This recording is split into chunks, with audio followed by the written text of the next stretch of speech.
skin or tissue samples and everything. Well, why don't we just take a 4-inch by 4-inch box, get those samples off of everybody, throw them in a box and store it for 3 years. And then if we need it, we need it. If we don't, we dispose of it.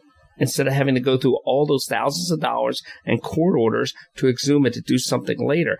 And we can't take protecting public safety and treat it like laundry folding and put it off and expect it to work itself out. And that's kind of what happens sometimes. And I think that the system is overtaxed, but it's overtaxed in kind of the same way that I have a lot of laundry to fold in my basements because I'm not folding laundry. So it's not that any particular failure. It's just I don't even try anymore, you know? Right. And I think we have to try a little harder because this keeps happening. It's not going to stop happening.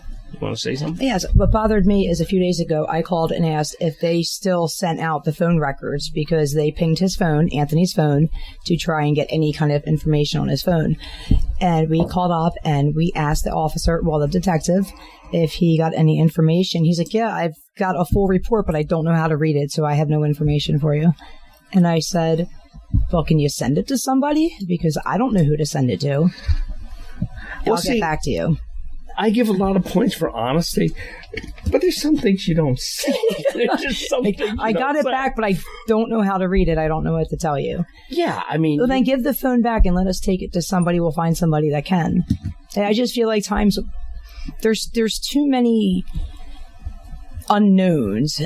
You know, it's just, I give them something that they can work off of and it's shut down. I give them another thing and it's shut down. And missed opportunities. Right. Exactly. And the family should not have to invent the system. The family should not have to come up with it. It's like, you know, I like to go to diners and I see waitresses say, I'm sorry, I'm new, you know, blah, blah, blah. And I watched one waitress, and I'd seen her there 6 months, and she just said, I'm sorry, I'm new. And that was her shtick, you know, and everybody would give her a pass because of it or whatever. And you don't want to, when you go to somebody for a service, you just want the service to be rendered. You don't want to have to teach somebody their job. You don't, you know, it's just so difficult. And when you're dealing with something that involves emotions, you don't want to have to be calling this person, to have them say, well, you should call the morgue, you should call the hospitals. And that's another one of my pet peeves, is that we shouldn't be calling all these things. It should be centralized. It should be centralized.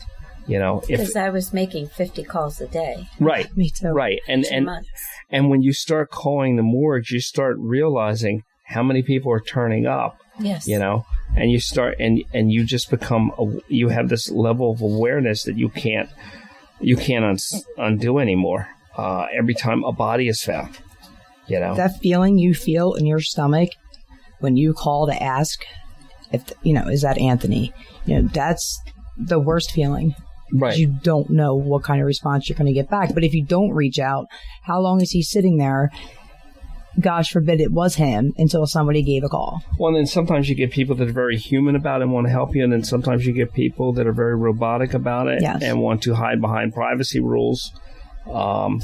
And something that people need to realize is that one of the big things we encounter is that people in a medical facility or a mental health facility, and they say, we can't let you know if they're even here.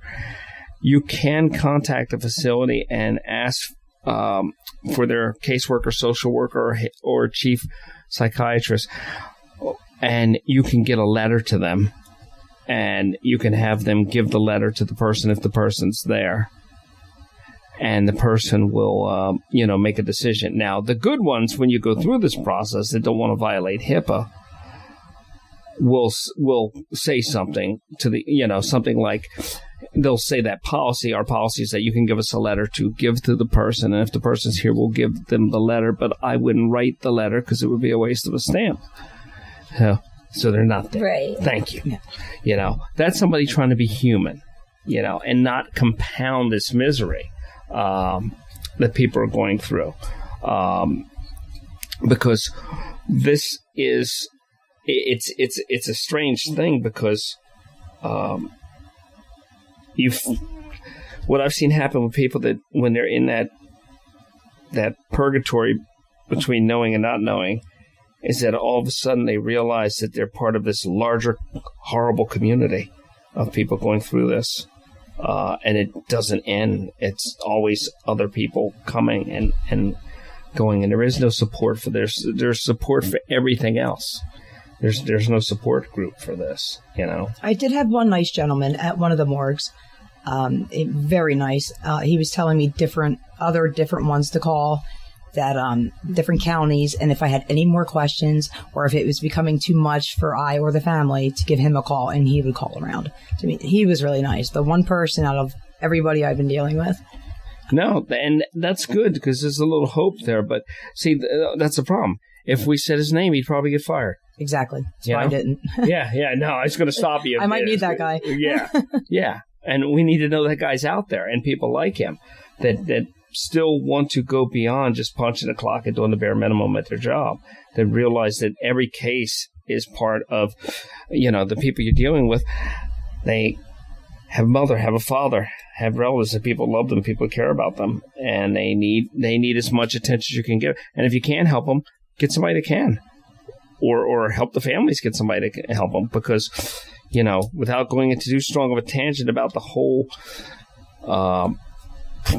different ripoffs between private investigators, bounty hunter type people, psychics, people that always seem to have a bit of information and can take it. It never ends, and I never see it turn into anything. I've never seen it turn into anything.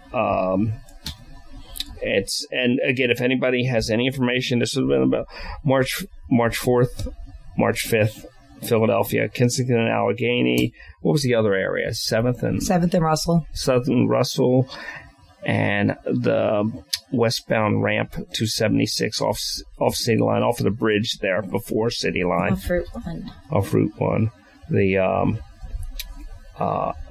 any of those areas, if you happen to see between, I guess, 11 and 1 a.m. right in there.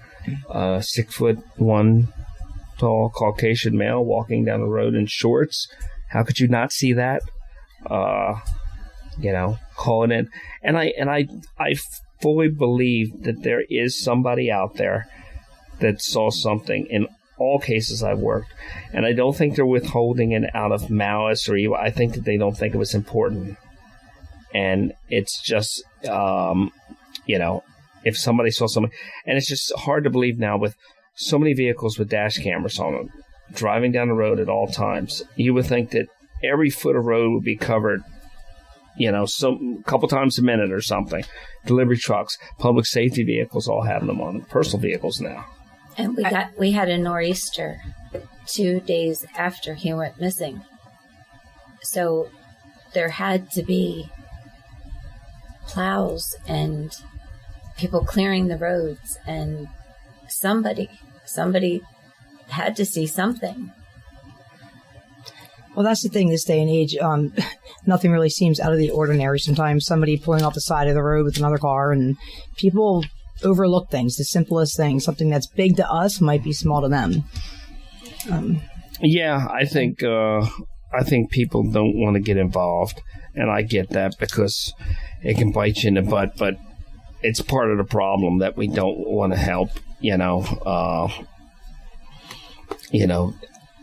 People used to care.